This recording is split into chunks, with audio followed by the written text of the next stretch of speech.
Conversar con el economista Carlos Adriancén, decano de la Facultad de Economía de la UPC, y hablamos sobre el registro, el dato, la información que se ha alcanzado respecto al desempeño de la economía peruana en el mes de mayo. Se habla de un crecimiento del 0,63% versus el 0,02% del mes anterior. ¿Qué significa esto? Señora Adriancén, ¿cómo está? Buenos días y bienvenido. Mire, lo que sucede es una tendencia que se viene materializando puntualmente en los últimos meses. Mucho más que mirar cuánto creció el mes de abril o mayo, es bueno mirar cómo va el acumulado anualizado a mayo. Y ese está entre 2 y 3%, pero reduciéndose mes a mes. Eso implica una tendencia que los peruanos debemos mirar con mucho cuidado, porque se asocia a dos variables económicas muy importantes. La primera es la caída de las exportaciones y la segunda es la caída y baja que está la inversión en el país, fundamentalmente la privada. La pública me preocupa menos porque es más pequeña y porque cuando el gobierno no gasta, señor Rosas, se genera un superávit o un menor déficit que le da más aire a las empresas y a las personas para consumir. Por lo tanto, su efecto en términos de crecimiento es menos importante que el que se asocia a la caída de menor inversión. ¿Y qué está pasando con la inversión privada? ¿Qué pasa con la inversión privada? ¿Por qué está estancada, no está creciendo? ¿Hay alguna explicación?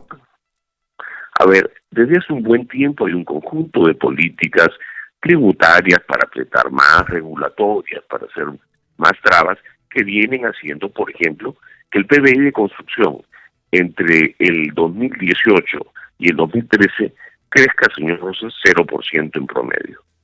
La economía tiene esa sensación de parada por buenas razones. 0% de crecimiento en construcción, que ha sido un buen rato una locomotora de la economía, ¿no? Claro, sobre todo en años en los cuales estamos haciendo la refinería de Talara y las obras de los Panamericanos. Quiere decir que muchas obras en otros planos se están postergando. ¿Se explica solo por el asunto de estos temas de más normas con afán regulatorio que empiezan un poco como a complicar el tema de la inversión? ¿O también se explica porque estamos perdiendo, qué sé yo, capacidad adquisitiva? Por ejemplo, el tema de la construcción fuerte, hay un sector que es el sector inmobiliario, que es el que le construye no solo en Lima, sino en gran parte del país, principalmente en zona norte, en zona sur, donde hay un crecimiento económico por lo menos sostenido en los últimos años. El tema de la construcción de departamentos, condominios, edificios, casas de playa. ¿No será que están viendo que el mercado no está dando como para comprar y es una retracción en ese sentido? Por supuesto, John Rosas, es que estamos todos en el mismo barco. Cuando vendemos menos al exterior, las inversiones se desconectan. Eso viene pasando desde hace más de 20 años. La economía redujo pobreza y creó una mejora de clase media exportando más y, por supuesto, permitiendo las inversiones. Si usted mira, señor Rosa, la economía mundial, no solo la peruana, nosotros somos parte de la economía mundial. En los últimos 60 años, usted se da cuenta que nada explica mejor las mejoras sociales que la inversión. Y la inversión en el Perú está caída y con ello las mejoras sociales también, como en todo el planeta. ¿Qué hacer? Esa es la pregunta, ¿no? ¿Qué hacer? Porque, bueno, usted ha señalado que siendo importante la inversión pública, finalmente no es tan determinante, porque además la inversión pública, aunque genere puestos de trabajo, suelen ser normalmente muy momentáneos. De hecho, la calidad de empleo se ve cuando hay inversión privada y una inversión privada a mediano y largo plazo. ¿Qué hacemos para encenderle el fuego a la locomotora de la inversión privada? Igual cuando nosotros tenemos una dolencia, vamos a un doctor que nos da un buen diagnóstico. Un mal diagnóstico nos mata, un buen diagnóstico nos salva. El diagnóstico acá se asocia más que caídas del comercio internacional por la guerra comercial, errores de política económica que venimos haciendo desde los días de Ollantumala, luego con PPK y luego con Vizcarra, que hacen que se traben los negocios, se suban los impuestos, se aumenten las regulaciones y al final, ante cualquier shock global, la guerra comercial entre China y Estados Unidos agarra mal parados y nos caemos. Y lo que está pasando es que estamos creciendo menos porque estamos a punto de caernos. Y es importante actuar rápido, ¿cómo? Eliminando regulaciones, teniendo el tipo de cambio lo más parecido a libre, no lo tenemos libre, no teniendo tanto desesperado énfasis por gastar con más impuestos a como el lugar, porque eso para la economía. La gente dice ya no está movida, y no lo dicen los grandes también, pero lo dicen pequeños, medianos y grandes. Casos como el de Tía María son emblemáticos, se han vuelto emblemáticos.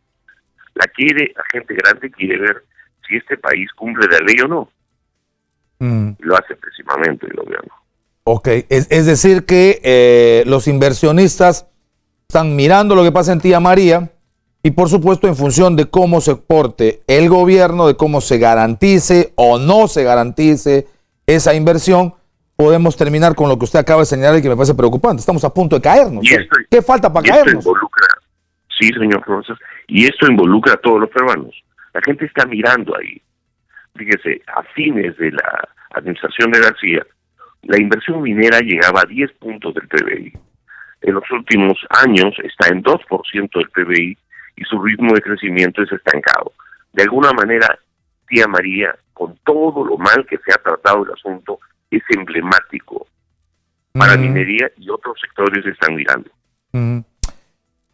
Si esta proyección continúa, casi en una especie, no sé cómo decir, porque tampoco puedo ser piloto automático, si eso ya fue, ¿no? Pero digamos, en un esquema en el que se mantengan, las líneas maestras, las vigas maestras, y no se haga algo radical, fuerte, para inyectar shock de confianza a la inversión, según lo que ustedes señalan, destrabando, desregularizando algunas cosas, seguramente no todas, pero sobre todo aquellas que tengan que ver con murallas a la inversión.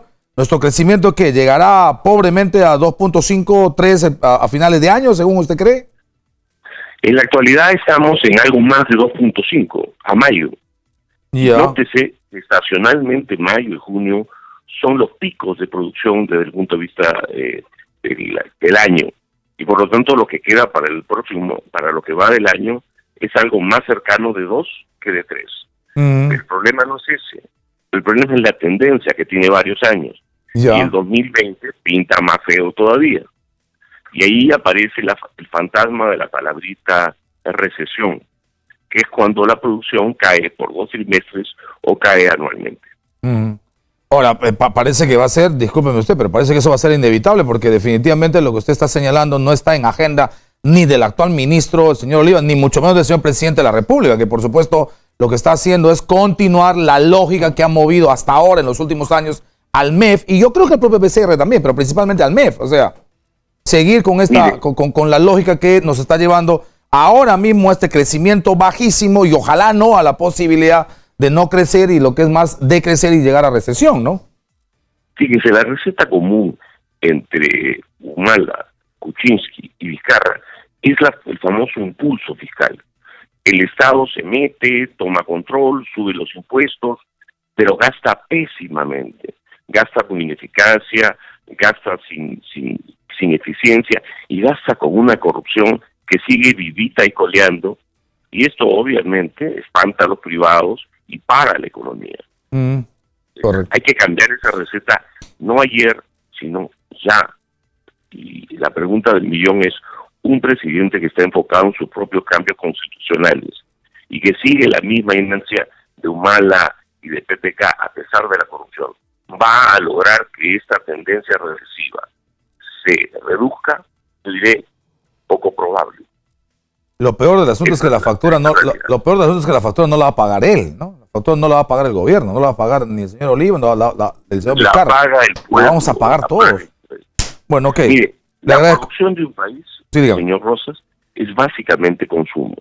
65%. Cuando hay crecimiento, la gente pobre come. Cuando hay menos crecimiento o decrecimiento, la gente pobre come menos. Sí, claro, la relación es directa. Ha sido usted muy gentil, señor Adriancén, por responder nuestra llamada. Un placer. Muchas gracias. Bueno, yo lo pondría como advertencia, ¿no? Es un hombre que conoce perfectamente, tiene una visión, por supuesto, diferente a la lógica que ha movido en los últimos años al MEF. Pero los resultados que vamos teniendo en el desempeño, en el desenvolvimiento económico, parecen darle la razón al señor Adriancén. Dicho sea de paso, decano de la Facultad de Economía de la UPC. Me voy a la pausa y